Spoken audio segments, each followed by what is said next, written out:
मेरे प्यारे देशवासियों, नमस्कार। मन की बात में एक बार फिर मेरे सभी परिवारजनों का स्वागत है।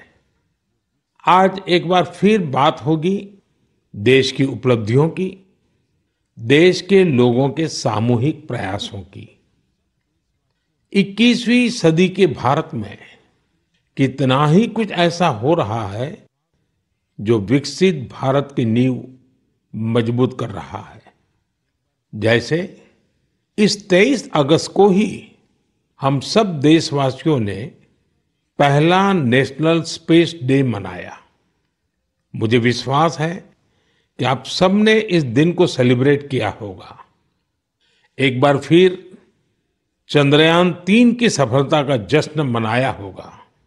पिछले वर्ष इसी दिन चंद्रयान 3 ने चांद के दक्षिणी हिस्से में शिव शक्ति पॉइंट पर सफलतापूर्वक लैंडिंग की थी। भारत इस गौरवपूर्ण उपलब्धि को हासिल करने वाला दुनिया का पहला देश बना।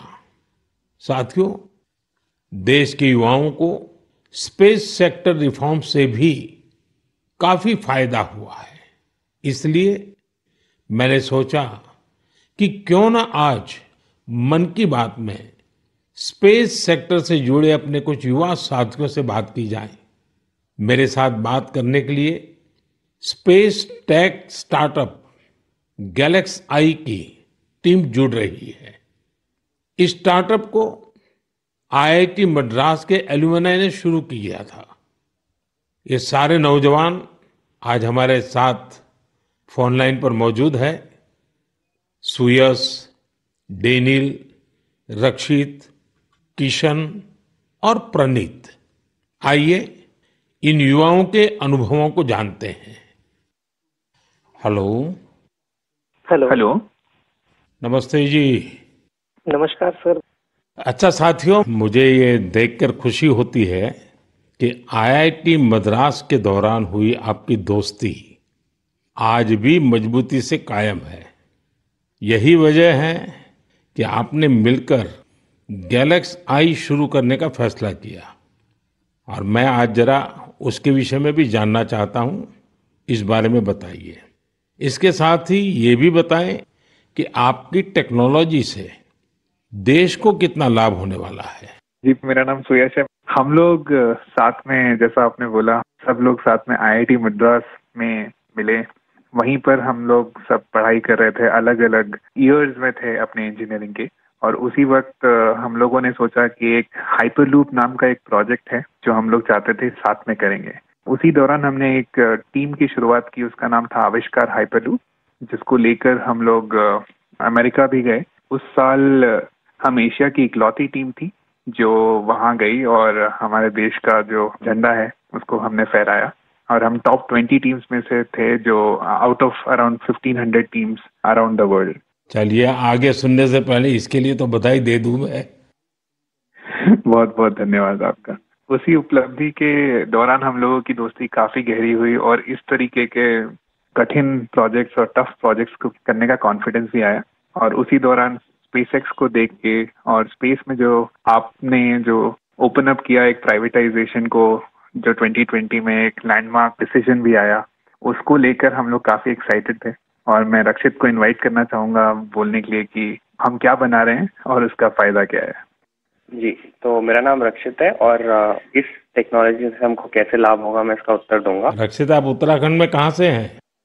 सर, मैं अल्मोड़ा से हूँ। तो बाल मिठाई वाले हैं आप? जी सर, बाल मिठाई हमारी फेवरेट है। वो हमारा जो लक्ष्य सेन है ना, वो मेरे लिए रेगुलरली बाल मिठाई खिलाता रहता है मुझे। हाँ रक्षित, बताइए।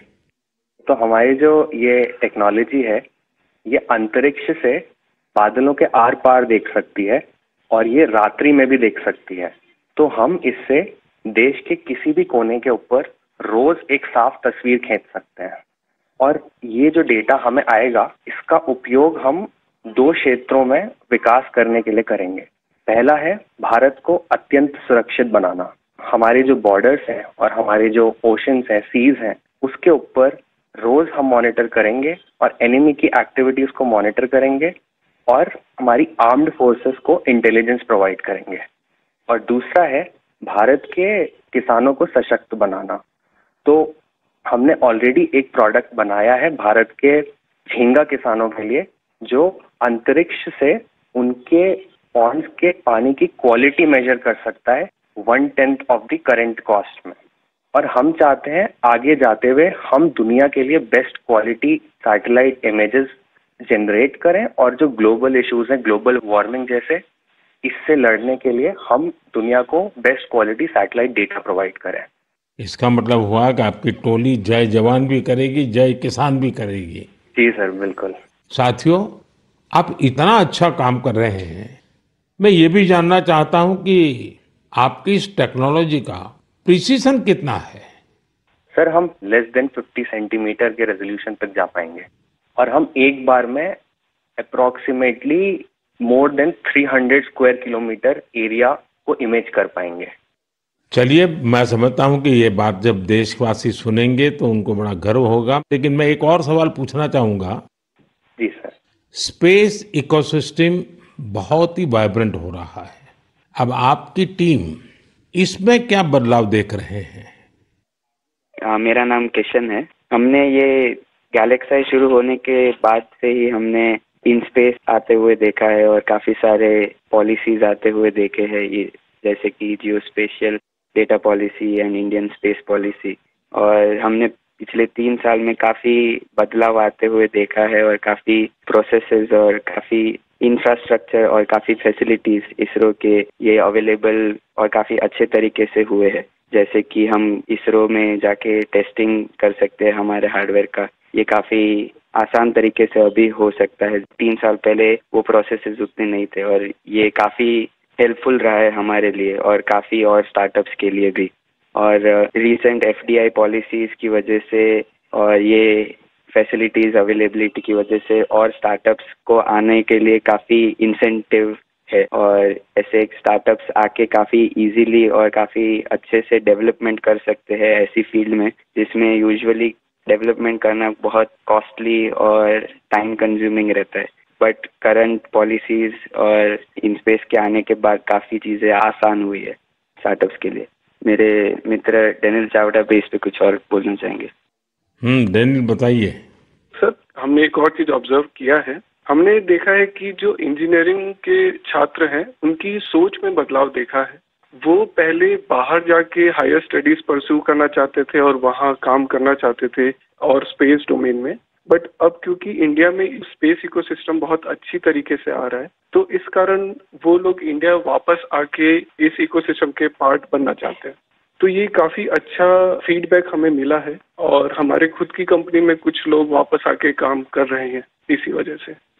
मुझे लगता है कि आपने दोनों जो पहलू बताए हैं, किशन ने और डेनियल दोनों ने, मैं जरूर मानता हूं कि बहुत से लोगों का इस तरफ ध्यान नहीं गया होगा कि एक क्षेत्र में जब रिफॉर्म होता है तो रिफॉर्म का कितने मल्टीपल इफेक्ट्स होते हैं, कितने लोगों का लाभ होता है, और जो आपके वर्णन से, और क्योंकि आप उस फील्ड में हैं तो आपको ध्यान में जरूर आता है, और आपने ऑब्जर्व भी किया है कि देश के नौजवान अब इस फील्ड में यहीं पर अपना भविष्य आजमाना चाहते हैं, अपने टैलेंट का उपयोग करना चाहते हैं।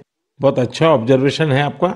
एक और सवाल मैं पूछना चाहूंगा, आप उन युवाओं को क्या संदेश देना चाहेंगे जो स्टार्टअप्स और स्पेस सेक्टर में सफलता हासिल करना चाहते हैं?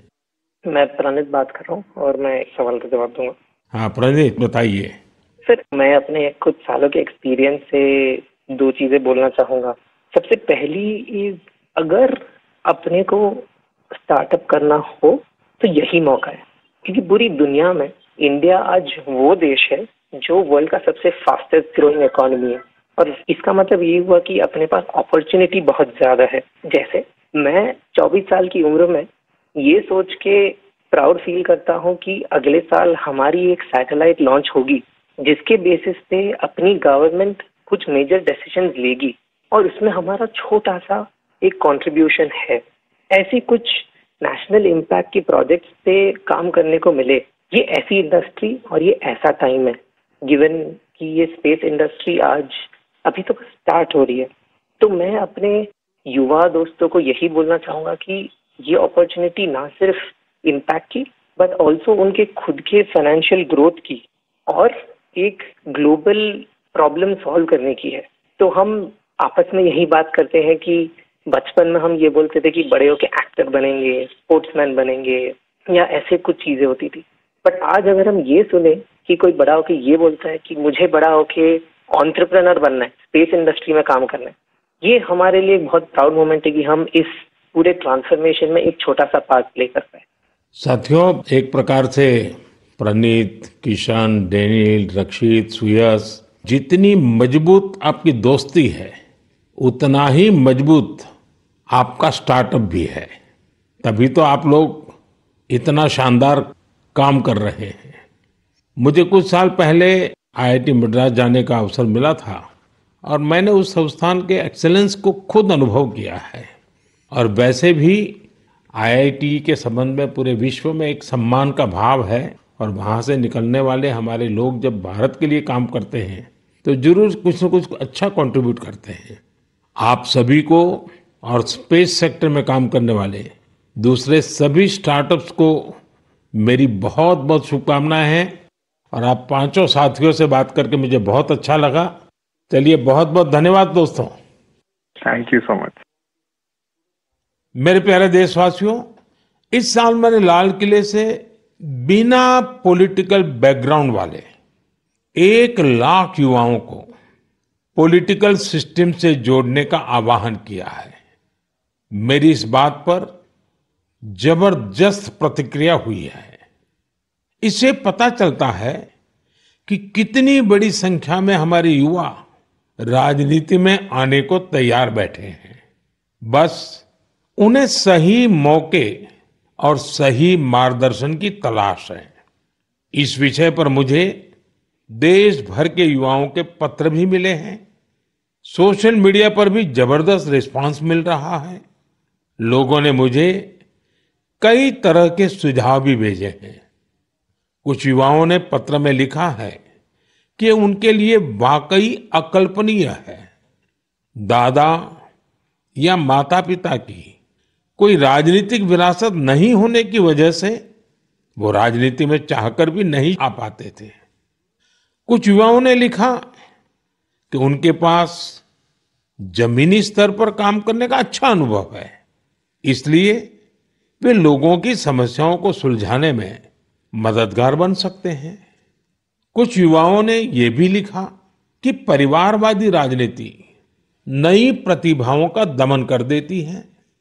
कुछ युवाओं ने कहा कि इस तरह के प्रयासों से हमारे लोकतंत्र को और मजबूती मिलेगी।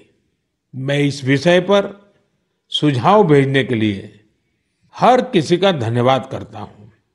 मुझे उम्मीद है कि अब हमारे सामूहिक प्रयास से ऐसे युवा जिनका कोई पॉलिटिकल बैकग्राउंड नहीं है वे भी राजनीति में आगे आ सकेंगे। उनका अनुभव और उनका जोश देश के काम आएगा। साथियों, स्वतंत्रता संग्राम के दौरान भी समाज के हर क्षेत्र से ऐसे अनेकों लोग सामने आए थे जिनकी कोई राजनीतिक पृष्ठभूमि नहीं थी। उन्होंने खुद को भारत की आजादी के लिए झोंक दिया था। आज हमें विकसित भारत का लक्ष्य पाने के लिए एक बार फिर उसी स्पिरिट की जरूरत है। मैं अपने सभी युवा साथियों को कहूंगा, इस अभियान से जरूर जुड़े। आपका ये कदम अपने और देश के भविष्य को बदलने वाला होगा। मेरे प्यारे देशवासियों, हर घर तिरंगा और पूरा देश तिरंगा। इस बार ये अभियान अपनी पूरी ऊंचाई पर रहा। देश के कोने कोने से इस अभियान से जुड़ी अद्भुत तस्वीरें सामने आई। हमने घरों पर तिरंगा लहराते देखा, स्कूल, कॉलेज, यूनिवर्सिटी में तिरंगा देखा।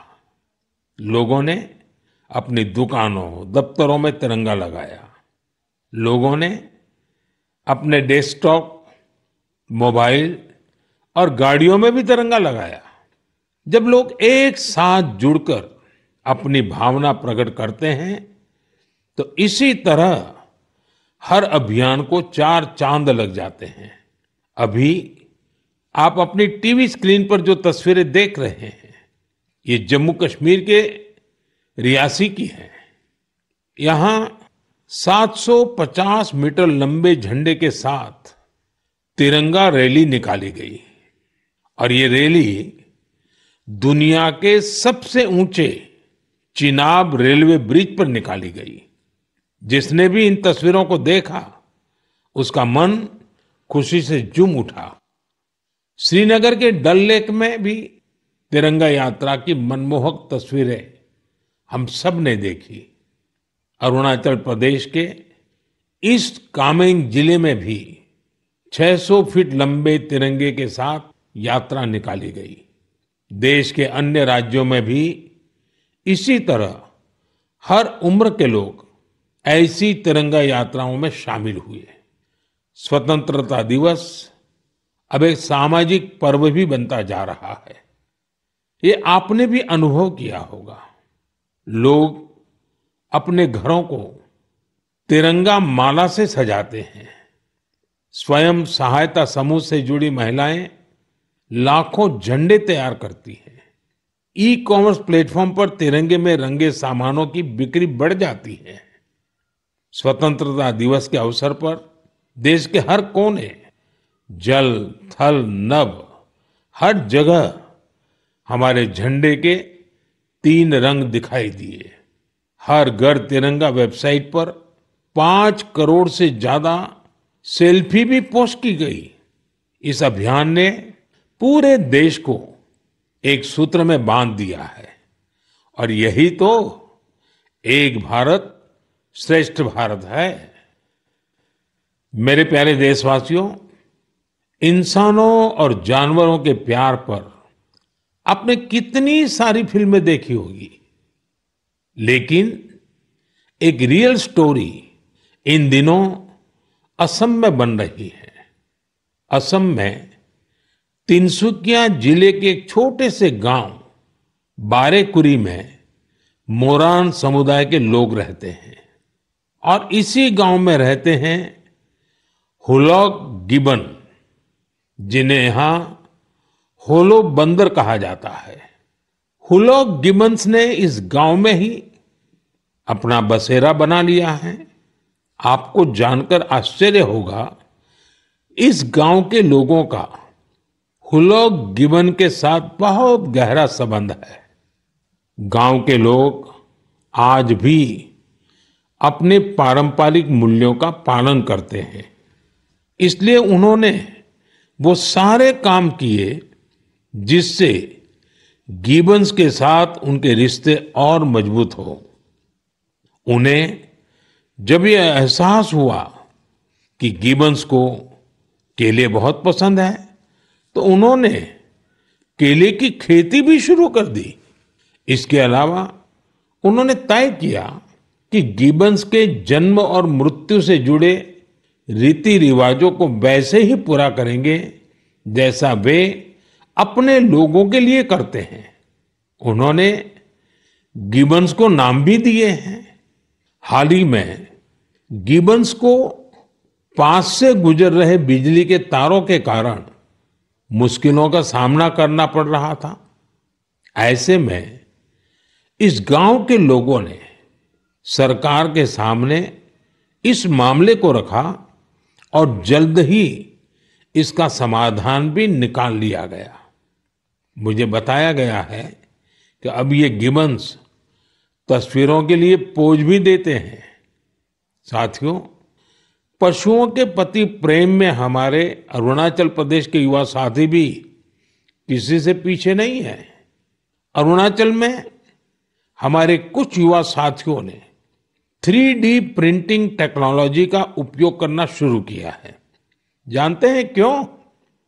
क्योंकि वो वन्य जीवों को सींगों और दांतों के लिए शिकार होने से बचाना चाहते हैं। नाबम बापू और लीखा नाना के नेतृत्व में ये टीम जानवरों के अलग अलग हिस्सों की 3D प्रिंटिंग करती है। जानवरों के सींग हो, दांत हो, ये सब 3D प्रिंटिंग से तैयार होते हैं। इससे फिर ड्रेस और टोपी जैसी चीजें बनाई जाती हैं। ये गजब का अल्टरनेटिव है जिसमें बायोडिग्रेडेबल मटेरियल का उपयोग होता है। ऐसे अद्भुत प्रयासों की जितनी भी सराहना की जाए कम है। मैं तो कहूंगा अधिक से अधिक स्टार्टअप्स इस क्षेत्र में सामने आए ताकि हमारे पशुओं की रक्षा हो सके और परंपरा भी चलती रहे। मेरे प्यारे देशवासियों, मध्य प्रदेश के झाबुआ में कुछ ऐसा शानदार हो रहा है जिसे आपको जरूर जानना चाहिए। वहां पर हमारे सफाई कर्मी भाई बहनों ने कमाल कर दिया है। इन भाई बहनों ने हमें वेस्ट टू वेल्थ का संदेश सच्चाई में बदल कर दिखाया है। इस टीम ने झाबुआ के एक पार्क में कचरे से अद्भुत आर्टवर्क तैयार किया है। अपने इस काम के लिए उन्होंने आसपास के क्षेत्रों से प्लास्टिक वेस्ट, इस्तेमाल की हुई बॉटल्स, टायर्स और पाइप्स इकट्ठा किए। इन आर्ट वर्क्स में हेलीकॉप्टर, कार और तोपें भी शामिल हैं। खूबसूरत हैंगिंग फ्लावर पॉट्स भी बनाए गए हैं। यहां इस्तेमाल किए गए टायरों का उपयोग आरामदायक बेंच बनाने के लिए किया गया है। सफाई कामगारों की इस टीम ने रिड्यूस, रीयूज और रिसाइकल का मंत्र अपनाया है। उनके प्रयासों से पार्क बहुत ही सुंदर दिखने लगा है। इसे देखने के लिए स्थानीय लोगों के साथ ही आसपास के जिलों में रहने वाले भी यहां पहुंच रहे हैं। साथियों, मुझे खुशी है कि आज हमारे देश में कई सारी स्टार्टअप टीम भी पर्यावरण को बढ़ावा देने के लिए ऐसे प्रयासों से जुड़ रही है। ई कॉन्शियस नाम की एक टीम है जो प्लास्टिक वेस्ट का उपयोग इको फ्रेंडली प्रोडक्ट्स बनाने में कर रही है। इसका आइडिया उन्हें हमारे पर्यटन स्थलों, विशेषकर पहाड़ी इलाकों में फैले कचरे को देख करके आया। ऐसे ही लोगों की एक और टीम ने इको कारी नाम से स्टार्टअप शुरू किया है। ये प्लास्टिक वेस्ट से अलग अलग खूबसूरत चीजें बनाते हैं। साथियों, टॉय रिसाइकलिंग भी ऐसा ही एक और क्षेत्र है जिसमें हम मिलकर काम कर सकते हैं। आप भी जानते हैं कि कई बच्चे कितनी जल्दी खिलौनों से बोर हो जाते हैं। वही ऐसे बच्चे भी हैं जो उन्हीं खिलौनों का सपना संजोए होते हैं। ऐसे खिलौने जिससे अब आपके बच्चे नहीं खेलते, उन्हें आप ऐसी जगहों पर दे सकते हैं जहां उनका उपयोग होता रहे। ये भी पर्यावरण की रक्षा का एक अच्छा रास्ता है। हम सब मिलकर प्रयास करेंगे तभी पर्यावरण भी मजबूत होगा और देश भी आगे बढ़ेगा। मेरे प्यारे देशवासियों, कुछ ही दिन पहले हमने 19 अगस्त को रक्षाबंधन का पर्व मनाया। उसी दिन पूरी दुनिया में विश्व संस्कृत दिवस भी मनाया गया। आज भी देश विदेश में संस्कृत के प्रति लोगों का विशेष लगाव दिखता है। दुनिया के कई देशों में संस्कृत भाषा को लेकर तरह तरह की रिसर्च और प्रयोग हो रहे हैं। आगे की बात करने से पहले मैं आपके लिए एक छोटी सी ऑडियो क्लिप प्ले कर रहा हूं। Титиршух шиграгам гангам идам лакшманам абре. Вот ты пирар. Секарту. Сатудриштва надитире навам шваку нанданах तितीर्षु शीघ्रगाम गंगाम इदम लक्ष्मणम अब्रवीत। साथियों, इस ऑडियो का संबंध यूरोप के एक देश लिथुएनिया से है। वहां एक प्रोफेसर विदोनस ने एक अनूठा प्रयास किया है और इसे नाम दिया है संस्कृत ऑन द रिवर्स। कुछ लोगों का एक ग्रुप वहां नेरिस रिवर के किनारे जमा हुआ और वहां उन्होंने वेदों और गीता का पाठ किया। यहां ऐसे प्रयास पिछले कुछ वर्षों से निरंतर जारी है। आप भी संस्कृत को आगे बढ़ाने वाले ऐसे प्रयासों को सामने लाते रहिए। मेरे प्यारे देशवासियों, हम सबके जीवन में फिटनेस का बहुत महत्व है। फिट रहने के लिए हमें अपने खान पान, रहन सहन सब पर ध्यान देना होता है। लोगों को फिटनेस के प्रति जागरूक करने के लिए ही फिट इंडिया अभियान की शुरुआत की गई। स्वस्थ रहने के लिए आज हर आयु, हर वर्ग के लोग योग को अपना रहे हैं। लोग अपनी थाली में अब सुपर फूड मिलेट्स यानी श्री अन्न को जगह देने लगे हैं। इन सभी प्रयासों का उद्देश्य यही है कि हर परिवार स्वस्थ हो। साथियों, हमारा परिवार, हमारा समाज और हमारा देश और इन सब का भविष्य हमारे बच्चों की सेहत पर निर्भर है और बच्चों की अच्छी सेहत के लिए जरूरी है कि उन्हें सही पोषण मिलता रहे। बच्चों का न्यूट्रिशन देश की प्राथमिकता है। वैसे तो उनके पोषण पर पूरे साल हमारा ध्यान रहता है, लेकिन एक महीना देश इस पर विशेष फोकस करता है। इसके लिए हर साल 1 सितंबर से 30 सितंबर के बीच पोषण माह मनाया जाता है। पोषण को लेकर लोगों को जागरूक बनाने के लिए पोषण मेला, एनीमिया शिविर, नवजात शिशुओं के घर की विजिट, सेमिनार, वेबिनार जैसे कई तरीके अपनाए जाते हैं। कितनी ही जगहों पर आंगनवाड़ी के तहत मदर एंड चाइल्ड कमेटी की स्थापना भी की गई है। ये कमेटी कुपोषित बच्चों, गर्भवती महिलाओं और नवजात शिशुओं की माताओं को ट्रैक करती है। उन्हें लगातार मॉनिटर किया जाता है और उनके पोषण की व्यवस्था की जाती है। पिछले वर्ष पोषण अभियान को नई शिक्षा नीति से भी जोड़ा गया है। पोषण भी, पढ़ाई भी। इस अभियान के द्वारा बच्चों के संतुलित विकास पर फोकस किया गया है। आपको भी अपने क्षेत्र में पोषण के प्रति जागरूकता वाले अभियान से जरूर जुड़ना चाहिए। आपके एक छोटे से प्रयास से कुपोषण के खिलाफ इस लड़ाई में बहुत मदद मिलेगी। मेरे प्यारे देशवासियों, इस बार की मन की बात में इतना ही। मन की बात में आपसे बात करके मुझे हमेशा बहुत अच्छा लगता है।